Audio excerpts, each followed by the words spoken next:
Hello students, मैं आप सभी का स्वागत करता हूं आपके अपने यूट्यूब चैनल प्रभावी एजुकेशन हब में।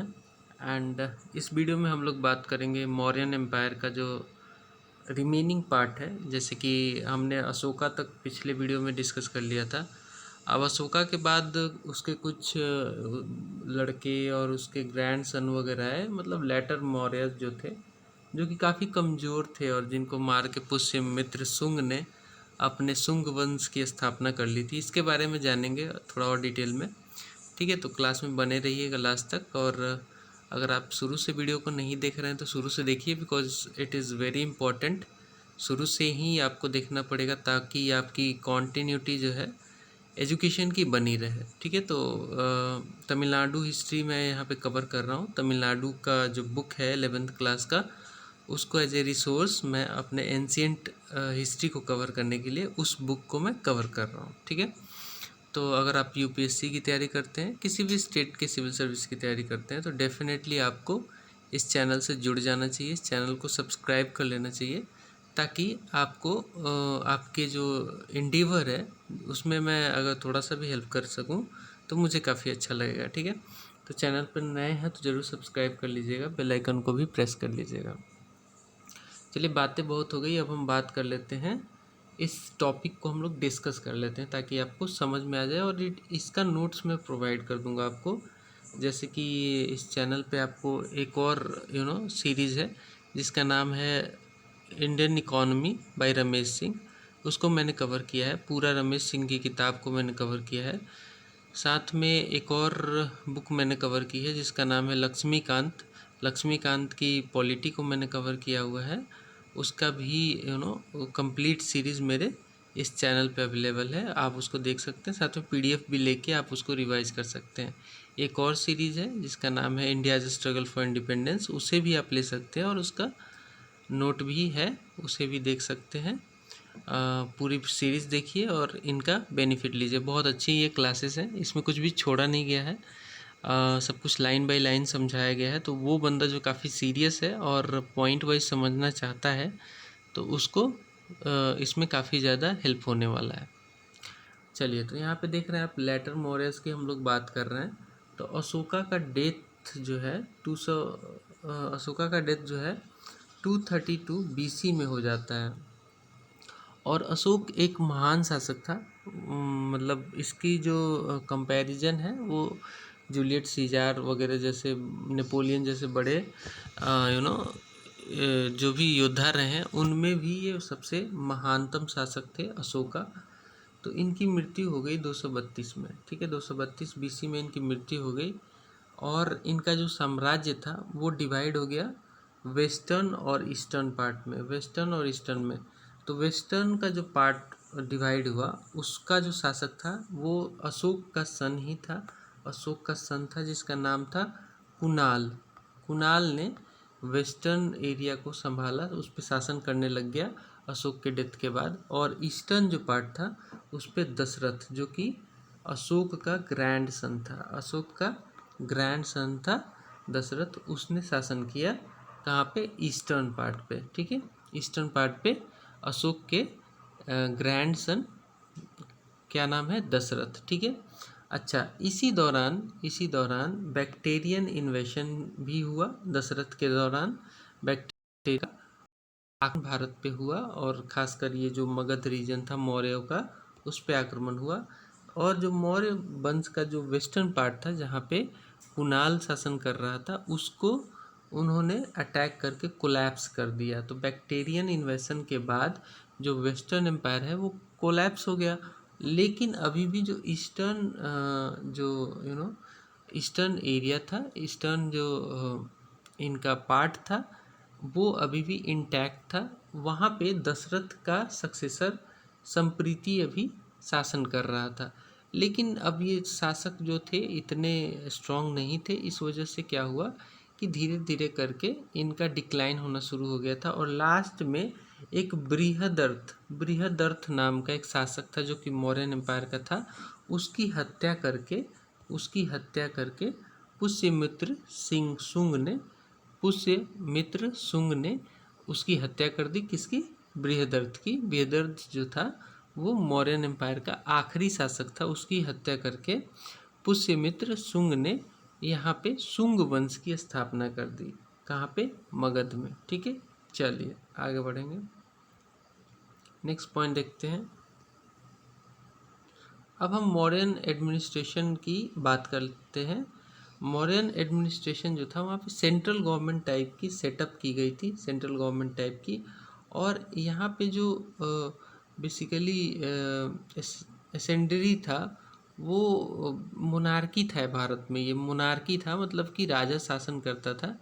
और साथ में जो ये मौर्यन एम्पायर के कुछ पार्ट में जो रिपब्लिक्स थे, जो ओलिगार्कीज थे, वो कोलैप्स हो गए थे। क्योंकि पहले आपने सुना होगा, मैंने पिछले वीडियो में आपको बताया था कि जो बज्जी वाला जो एरिया था, बज्जी या फिर वैशाली जिसको कह सकते हैं, बज्जी जो गणराज्य था, उसमें रिपब्लिक्स थे काफ़ी ज़्यादा। और वो लोग रिपब्लिक्स उनकी यहाँ मगध तक आ चुकी थी। वो रिपब्लिक्स अब ख़त्म होने लगी थी और मोनार्की अब भारत में शुरू हो गई थी। कब से? मौर्यन पीरियड से। ठीक है, ये थोड़ा सा एडमिनिस्ट्रेशन और सेंट्रल गवर्नमेंट का फॉर्म समझने की हम लोग कोशिश कर रहे हैं, तो ध्यान से सुनिएगा।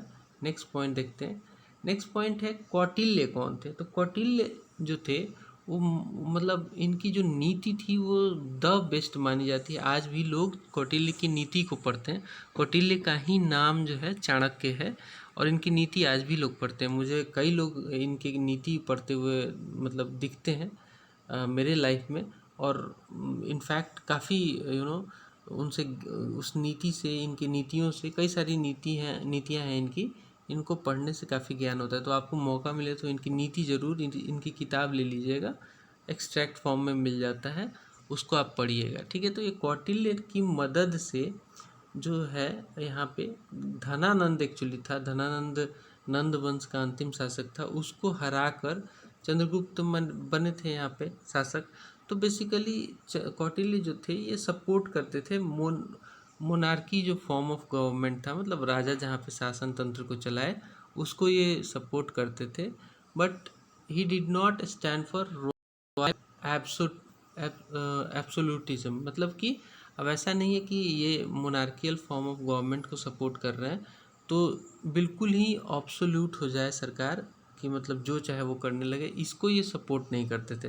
मतलब कि इनकी नीति जो थी मोनार्कियल फॉर्म ऑफ गवर्नमेंट को सपोर्ट करते थे, लेकिन ये राजा को ऐसा उम्मीद करते थे कौटिल्य कि राजा जो होगा वो प्रजा का देखभाल भी करेगा। ठीक है, चलिए आगे बढ़ेंगे। नेक्स्ट पॉइंट है king should take the advice of his ministry. इसका मतलब देखो, एब्सोल्यूटिज्म नहीं होने की वजह से ना फैले, इसके लिए इंश्योर किया गया था कि किंग जो है वो वही काम करेगा जो उसकी मिनिस्ट्री उसको एडवाइस करेगी। ऐसा नहीं कि अपनी मर्जी से जो भी मन में आया वो करने लग गया। एक इसके लिए मिनिस्ट्री सेटअप किया गया था। मिनिस्ट्री जो एडवाइस करती थी वो राजा करता था। काउंसिल ऑफ मिनिस्टर्स थे इसमें, जिनको मंत्री परिषद कहा जाता था। तो आज के डेट में भी आपको सुनने में आता है, आप पॉलिटी पढ़ते हो तो काउंसिल ऑफ मिनिस्टर का आपने नाम सुना ही होगा। तो देखो ये चीज़ काफ़ी पुरानी है, काउंसिल ऑफ मिनिस्टर वगैरह हमारी कंट्री में अशोक ने इसको फॉलो हुआ है। काउंसिल ऑफ मिनिस्टर को ही मंत्री परिषद भी कहते थे उस समय। चलिए नेक्स्ट पॉइंट देखते हैं। नेक्स्ट पॉइंट है कि इनके अलावा भी कुछ ऑफिसर्स थे क्या, कुछ अधिकारी या फिर कुछ और भी लोग थे जो गवर्नमेंट को चलाते थे। तो हाँ, इसमें पुरोहित बहुत इम्पोर्टेंट थे।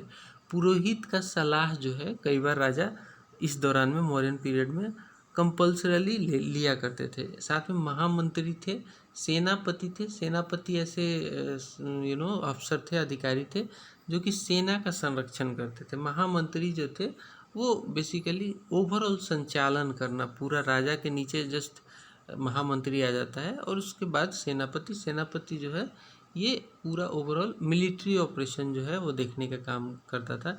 इसके बाद युवराज थे जो कि गवर्नमेंट के पार्ट थे। सिविल सर्वेंट्स भी इन्होंने रखा था जिन्हें अमात्य कहा जाता था।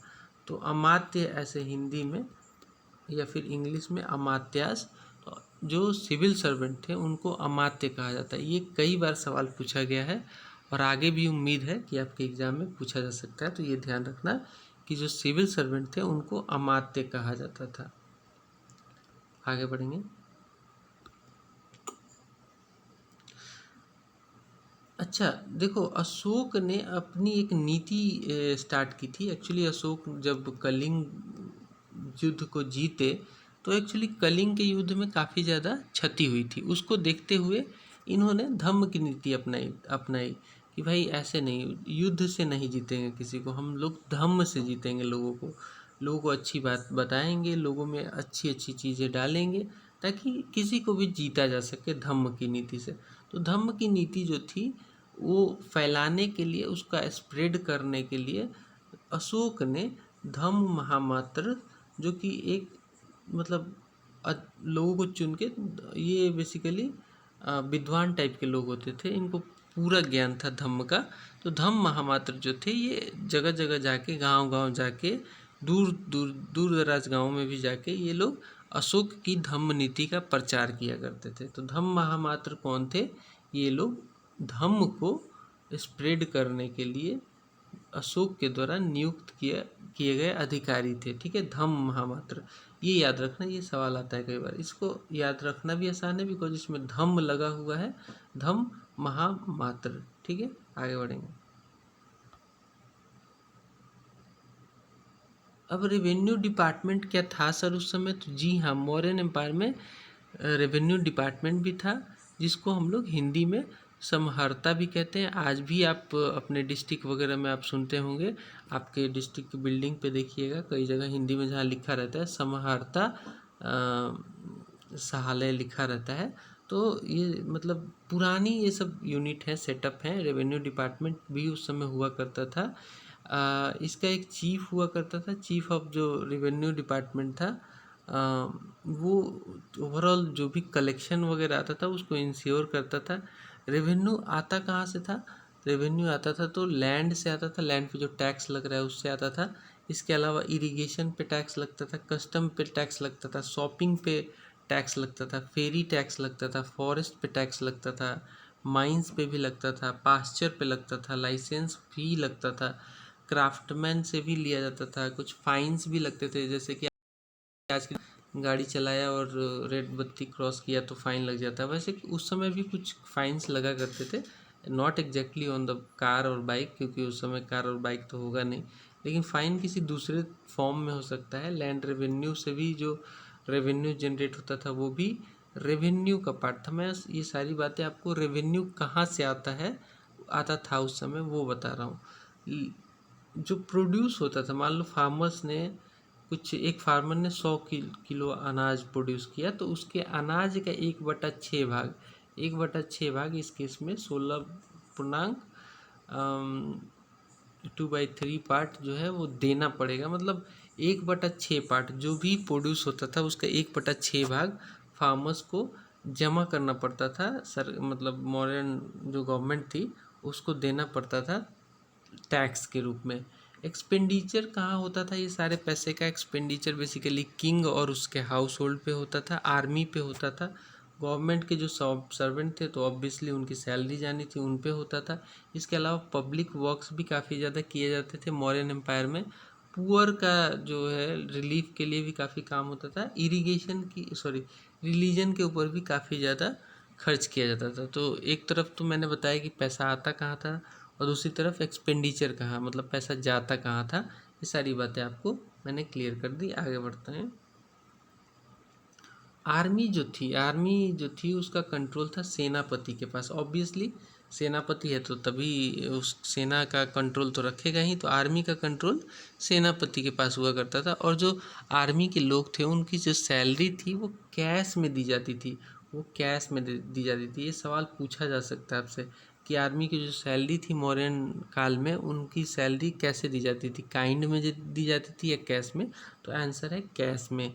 इसके अलावा ग्रीक ऑथर जो प्लीनी है, इन्होंने कहा है कि जो मौर्यन आर्मी थी वो 6 लाख उसमें इन्फेंट्री हुआ करती थी, 6 लाख इन्फेंट्री, 30,000 उसमें घुड़सवार यानी कि कैवलरी, और इसमें 9,000 एलिफेंट भी थे। 9 के एलिफेंट, 30 के इन्फेंट्री कैवलरी जिसको हम घुड़सवार कहते हैं, और 6 लाख जो था इन्फेंट्री था। तो ये किसने कहा था, ये सवाल पूछा जा सकता है। तो ये कहा था प्लीनी ने कहा था कि मौर्यन एम्पायर में इतने सारे सेटअप में इतने सारे जो इन्फेंट्री थी, इसमें घुड़सवार भी थे, इसमें एलिफेंट भी थे, इसके अलावा 8,000 इसमें रथ थे, 8,000 चैरियट्स भी थे, इसमें नेवी भी थी इनके पास, navy and transport and supply wing भी था इसका। तो इतनी सारी चीज़ें थी आर्मी में। हर विंग में आर्मी के हर विंग में जो कंट्रोल था वो अध्यक्ष का था, जिसे सुप्रिटेंडेंट भी कहते हैं। तो हर आर्मी के विंग का जो कंट्रोल था किसके हाथ में था, अध्यक्षों के हाथ में था। इसके अलावा मेगास्थनीज ने भी मेंशन किया है 6 boards of 5 members each control on the army the 6 wings of military. ठीक है। तो मेगास्थनीज ने क्या बताया कि मेगास्थनीज ने बताया कि आर्मी में जो है उसमें 6 डिपार्टमेंट था, 6 बोर्ड थे बेसिकली, जिसमें जो 6 विंग थे मिलिट्री के उसको कंट्रोल कर रहे थे वो। इसके अलावा डिपार्टमेंट ऑफ कॉमर्स की बात करें तो मॉडर्न पीरियड का जो डिपार्टमेंट ऑफ कॉमर्स था, इंडस्ट्री था, it was controlled it controlled the retail and wholesale prices of goods. तो देखो कॉमर्स एंड इंडस्ट्री है तो ऑब्वियस सी बात है इसका काम क्या होगा, होलसेल प्राइस या फिर रिटेल प्राइस को कंट्रोल करना इसका काम होगा। साथ में ये इंश्योर करते थे स्टीडी सप्लाई चलता रहे, स्टीडी सप्लाई जो है बेसिकली गुड्स का, आइटम्स का, फूड का सप्लाई स्टीडीली चलता रहे, वो इंश्योर करने के लिए ऑफिसर्स नियुक्त किए गए थे जिनका नाम था अध्यक्ष। वेट और मीजर्स का भी ख्याल रखा जाता था कि स्टैंडर्डाइज हुआ करे ये, ऐसा नहीं कि वेट कहीं पे 1 केजी की वैल्यू कुछ और हो और कहीं पे कुछ और हो, ऐसा नहीं, काफ़ी स्टैंडर्डाइज जो है वेट और मीजर्स हुआ करते थे। एंड फॉरेन ट्रेड भी था मौर्यंस का, कई सारी कहा जाता है कि बैक्टीरिया से हमारा फॉरेन ट्रेड था और काफ़ी सारी उस तरफ सेंट्रल एरिया से यूरोप तक हमारा मौर्यन पीरियड में हमारा जो था ट्रेड हुआ करता था। तो उस पर भी जो कस्टम ड्यूटी वगैरह लगती थी वो भी किसके थ्रू लगती थी, कॉमर्स एंड इंडस्ट्री डिपार्टमेंट के थ्रू। चलिए आगे बढ़ेंगे। अब हम बात कर लेते हैं जुडिशियल एंड पुलिस डिपार्टमेंट की। तो इस पीरियड में मौर्यन काल में जुडिशियल एंड पुलिस डिपार्टमेंट भी एक्टिव रहे हैं, तो उनके बारे में थोड़ा और डिटेल में जानते हैं। कौटिल्य ने मेंशन किया है कि सिविल और क्रिमिनल कोर्ट दोनों हुआ करते थे and chief justice of supreme court जो था वो बेसिकली कैपिटल में हुआ करता था। सुप्रीम कोर्ट कैपिटल में यानी कि पटना में था, और इस चीफ जस्टिस को हम क्या कहते हैं हिंदी में, धर्म थिकरिन। ठीक है, धर्म थिकरिन, आप देख लो, इसका नाम था धर्म थिकरिन। ठीक है, तो आगे बढ़ेंगे। सबऑर्डिनेट कोर्ट्स भी थे जिसको हम प्रोविंशियल कैपिटल में हमने सेटअप किया। मॉडर्न पीरियड की बात कर रहे हैं। डिस्ट्रिक्ट के अंदर भी कोर्ट्स थे। सबऑर्डिनेट कोर्ट में कहाँ कोर्ट थे, तो प्रोविंसेस, मतलब उस समय जो राज्य थे, कहा जाता है कि मौर्यन पीरियड में, मौर्य काल में 5 राज्य हुआ करते थे, 5 राज्य, जिसमें जो पटना था वो, जिसको हम प्रांची कहते हैं पटना को। ठीक है, ये भी सवाल कई बार पूछा गया है। तो सबऑर्डिनेट कोर्ट इन सारे जो 5 जो बेसिकली प्रोविंसेस थे उनके कैपिटल में सेटअप किया गया था, डिस्ट्रिक्ट्स वगैरह में सेटअप किया गया था, और जो इनके अधिकारी थे उनको कहा गया अमात्य। ये देखो, अमात्य के अंडर में हुआ करते थे। ये अमात्य के अंडर में जो सिविल सर्वेंट थे ना, उन्हीं के अंडर में इसको दिया गया था। चलिए और आगे बढ़ेंगे। फाइन्स लगाए जाते थे मॉडर्न पीरियड में, काफ़ी ज़्यादा फाइन्स प्रचलित था, इम्प्रिजनमेंट काफ़ी ज़्यादा था, और कई बार अंग भंग भी किया जाता था, जिसे हम कहते हैं म्यूटिलेशन। कभी किसी ने कोई गलत काम कर दिया और सरकार को पता चल गया, मॉडर्न गवर्नमेंट को पता चल गया, तो उसका अंग भंग भी किया जाता था, मतलब उसका म्यूटिलेशन भी उसकी बॉडी का होता था। डेथ की भी प्रावधान थे, सज़ा सुना के डेथ की भी सज़ा सुनाई जाती थी। टॉर्चर जो था वो किया जाता था, ताकि कोई बंदा अगर झूठ बोल रहा है तो उसे सच निकलवाना है तो उसके लिए टॉर्चर किया जाता था। पुलिस स्टेशन जो था वहाँ पे उसका जो सेंटर था वो लगभग सारे प्रिंसिपल सेंटर्स में पुलिस स्टेशन सेटअप किया गया था। और जेल के जो ऑफिशियल्स थे वो काफ़ी एक्टिव हुआ करते थे उस समय। धम्म महापात्र को टास्क दिया गया था कि अनजस्ट जो इम्प्रिजमेंट था उसका रिमिशन कर सके। धम्म महापात्र को मान लीजिए कि जुडिशरी जो थी उस समय की उसने किसी व्यक्ति पे कोई सज़ा सुना दी, तो वो बंदा अगर मान लो धम्म महापात्र के पास जाता है तो धम्म महापात्र देखता था कि ये बंदा जो है जेन्युइन है कि नहीं। अगर वो चाहे तो वो सज़ा रिमिट कर सकता था, उसको उस सज़ा से मुक्ति दे सकता था। ऐसा कहाँ पे हमें कैसे पता चला है? तो अशोक के इंस्क्रिप्शन से हमें ये पता चला है कि धम्म महापात्र को ये पावर था। चलिए आगे बढ़ेंगे।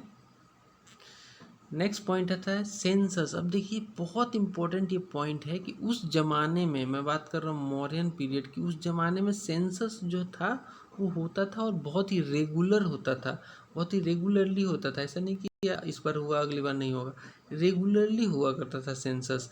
विलेज ऑफिशियल्स जो थे उनको टास्क दिया जाता था कि भाई आप जाइए गाँव में जाइए और वहाँ पे जाके आप काउंट कीजिए। जो मॉडर्न डे में आज भी जो जनगणना हो रहा है ना, उसी टाइप का उस समय भी हुआ करता था।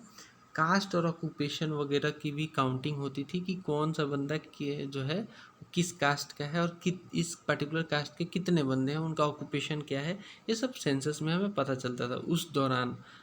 ठीक है। They use to also count the animals की भी काउंटिंग होती थी।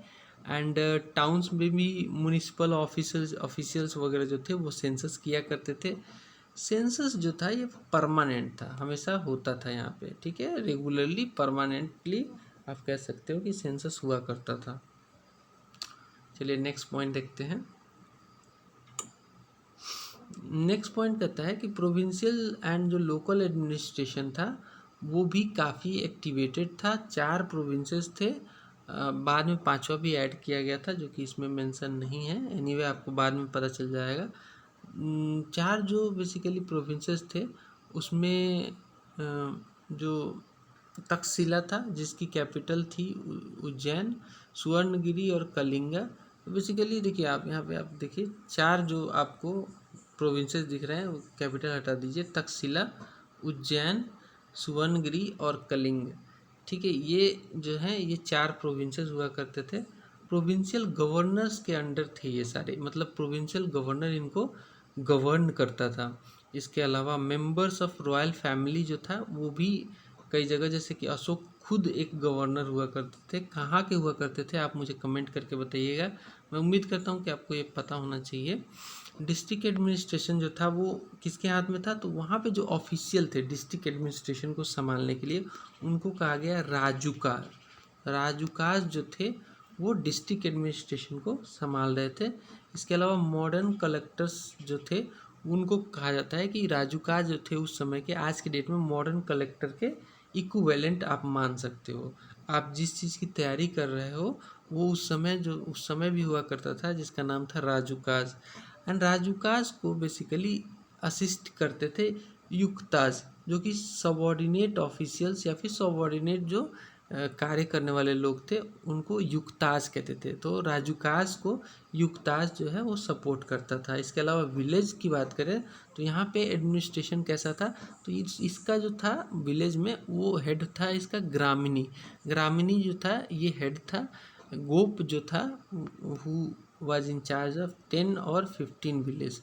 तो ये जो विलेज का जो बेसिकली एडमिनिस्ट्रेशन होता था वो 2 नाम समझ लो, ग्रामीणी जिसको गोप भी कहा जाता था, उसके पास एक ग्रामीणी या फिर गोप के पास कम से कम 10 या 15 विलेजेस हुआ करते थे और वो अच्छे से उसको एडमिनिस्टर करता था, उस पर शासन करता था।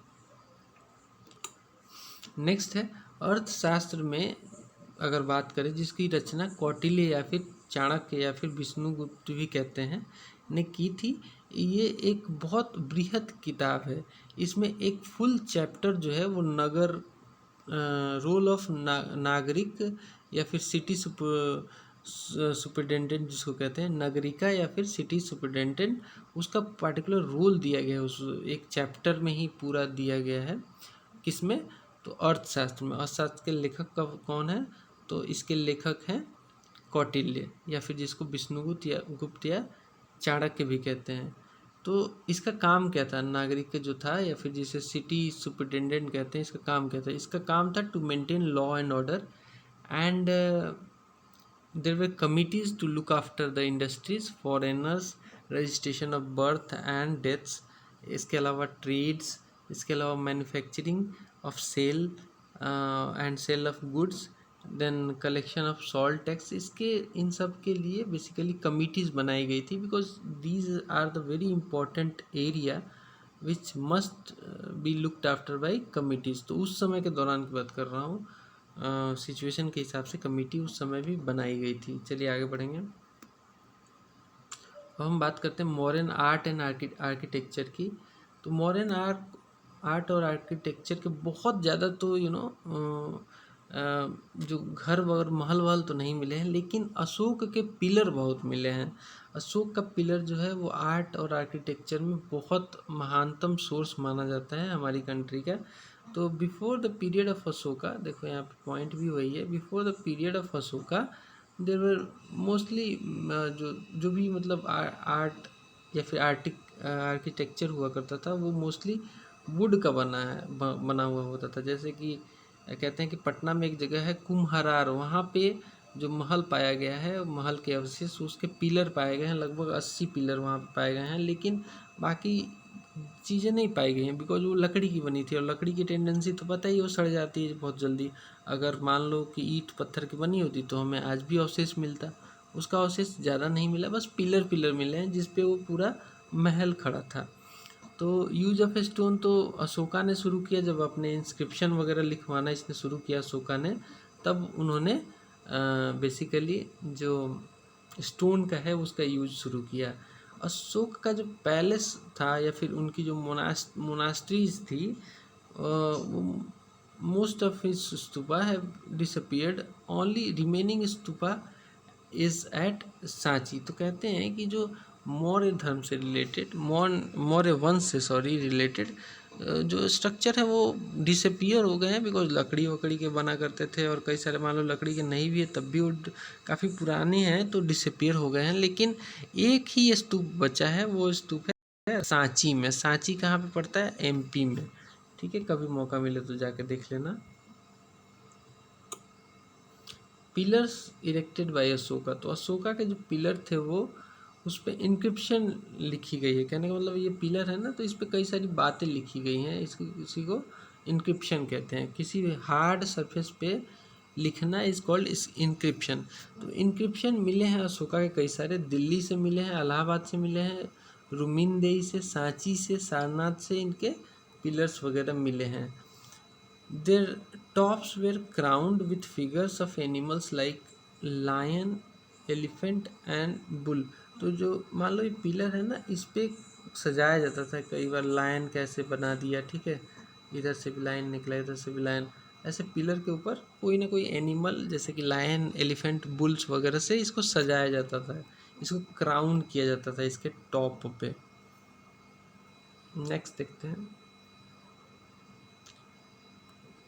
सारनाथ पिलर जो है, वहाँ पे सारनाथ पिलर पे 4 लाइन से सजाया गया इसको ऊपर। सारनाथ पिलर का जो ऊपरला जो पार्ट है, इस पे 4 शेर हैं, ठीक है।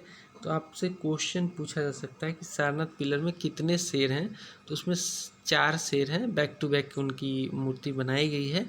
इंडियन गवर्नमेंट ने इस पार्टिकुलर पिलर को ही अडॉप्ट किया अपना सम मॉडिफिकेशन के साथ, इसको स्टेट का एम्बलम चुना गया है, स्टेट का एम्बलम भी इसको चुना गया है। चलिए और आगे बढ़ते हैं। अब हम बात करते हैं स्तूप की। तो मौर्यन पीरियड के स्तूप हमें काफ़ी ज़्यादा मिले हैं, काफ़ी ज़्यादा तो नहीं, बेसिकली स्तूप मिले हैं हमें, है जगह जगह पे हैं, लेकिन जो इंटैक्ट वाला है वो सांची वाला आपको पता होना चाहिए। सांची वाला जो स्तूप है वो काफ़ी प्रिजर्व्ड है, काफ़ी अच्छा है, उसका स्टेट अभी भी अच्छा है। कई सारे नंबर ऑफ स्तूपास थे जिसमें majority of the stupa destroy हो गए बिकॉज केयर नहीं हुआ उनका, और कुछ तो डिस्ट्रॉय किए गए फॉरेन इन्वेशंस के द्वारा, जैसे कि फॉरेन इन्वेशन में जैसे कि तुर्कों का आक्रमण वगैरह हुआ तो बहुत सारे स्तूपा को इन्होंने नष्ट कर दिया। ठीक है, आगे बढ़ेंगे। सांची का जो स्तूप है वो मैसिव डायमेंशन है उसका, बहुत ही बृहद डायमेंशन में बना हुआ है। Originally built with bricks but later enlarged after some time of Ashoka. Ashoka ने सांची का जो स्तूपा है खुद तो नहीं बनवाया था, लेकिन अशोक के पीरियड में इसे बेसिकली इनलार्ज जरूर किया गया था सांची को। तो सांची का जो स्तूप है वो मौर्यन एम्पायर में ही बना, लेकिन अशोक के समय में नहीं, लेकिन अशोक ने इसको इनलार्ज जरूर किया हुआ है। चलिए आगे बढ़ेंगे और पॉइंट्स देखते हैं। नेक्स्ट पॉइंट है caves presented to the Ajivikas by Ashoka and his son Dasharatha. Interior walls are polish like mirror, residence of monks, the caves at Barabar hills near Bodh गया।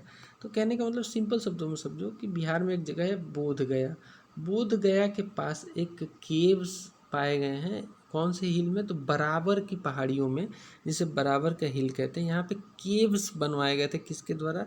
अशोक के द्वारा, और कुछ केव बनवाए गए थे उसके पुत्र दशरथ के द्वारा। और इसमें जो पेंटिंग भी देखी गई है, अच्छे से इसको पॉलिश किया गया है।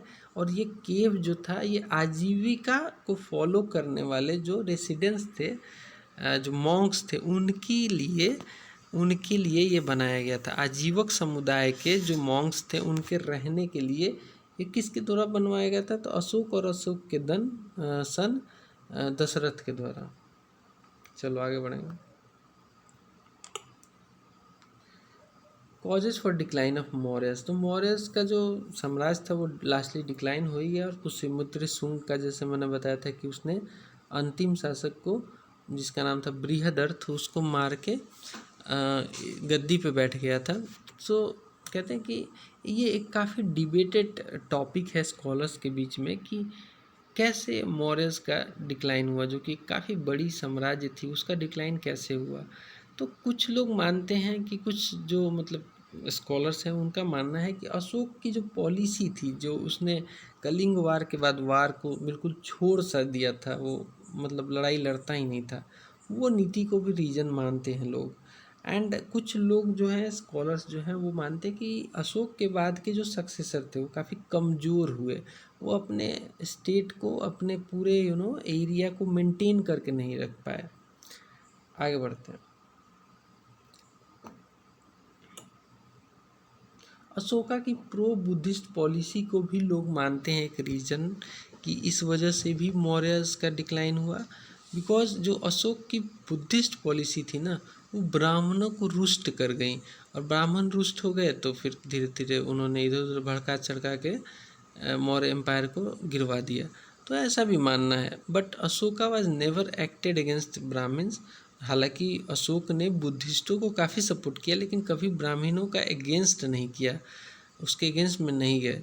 पॉलिसी ऑफ नॉन वायलेंस को भी मानते हैं कि एक रीज़न है, मान लो कोई आपकी आर्मी है और आप नॉन वायलेंस प्रमोट करने लग जाओ, तो आर्मी सोचेगी कि यार लड़ने से क्या फ़ायदा है, सद्भावना से ही काम चलाते हैं।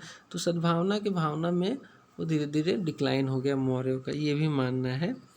बट जो है एक रीज़न दिया गया कि जो अशोक ने अपने सेना को कभी स्लैकन, उसको कमज़ोर नहीं किया, उसका जो कंट्रोल था एम्पायर के ऊपर अशोक का, वो डेफिनेटली बहुत ही इंटैक्ट था, बना हुआ था।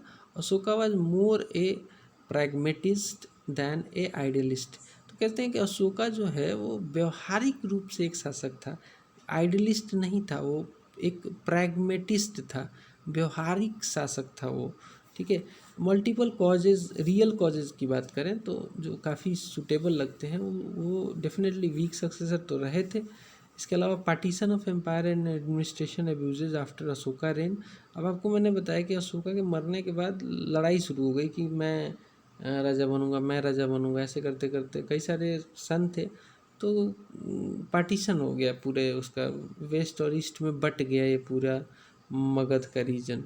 पुष्यमित्र शुंग ने इसी का फ़ायदा मिला के इसने मौर्यन पावर को ख़त्म कर दिया और शुंग डायनेस्टी की इस्टेब्लिशमेंट इसने कर दी।